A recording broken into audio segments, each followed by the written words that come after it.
এই গরুটা তার বন্ধুদেরকে কসাইদের হাত থেকে বাঁচানোর জন্য তার পুরো শক্তি দিয়ে ট্রেনের বগিটাকে জোড়া লাগিয়ে দেয়, যার ফলে তার সব বন্ধুদের জীবন বেঁচে গেলেও কসাইয়েরা তাকে রশির সাহায্যে বন্দি করে ফেলে। এরপর তাকে গাড়ির মধ্যে বন্দি করে গরুদের ফাইটিং করানোর জন্য নিয়ে যেতে শুরু করে। তখন সেই গরুটার মালিক টিভির নিউজে দেখতে পায় কসাইয়েরা তার গরুটার উপর অনেক অত্যাচার করছে।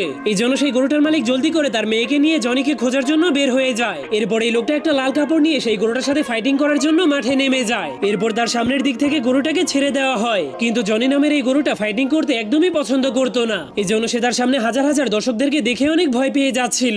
তখন সেই লোকটা তার সামনে লাল কাপড় নিয়ে দাঁড়িয়ে তাকে লড়াই শুরু করতে বলে, কিন্তু জনি অনেক ভয় পেয়ে সেই লোকটার কাছ থেকে পিছিয়ে যেতে শুরু করে। এই জন্য সেই লোকটা পিছনের ঘোড়ায় বসে থাকা মানুষদের দিকে ইশারা করলে সেই মানুষগুলো জনিকে ধারালো অস্ত্র দিয়ে তার দিকে ঠেলে দেয়, যার কারণে জনি প্রচন্ড ব্যথা পাওয়ার কারণে সামনের দিকে ফুল স্পিডে দৌড়াতে শুরু করে দেয়। তখনই সেই লোকটার হাত থেকে লাল কাপড়টা ছুটে জনির সিংহের সাথে আটকে যায়, যার কারণে জনি তার চোখে কিছুই দেখতে পারছিল না। এই জন্য লোকটা তার কাছ থেকে সেই কাপড়টাকে নেওয়ার চেষ্টা করে, কিন্তু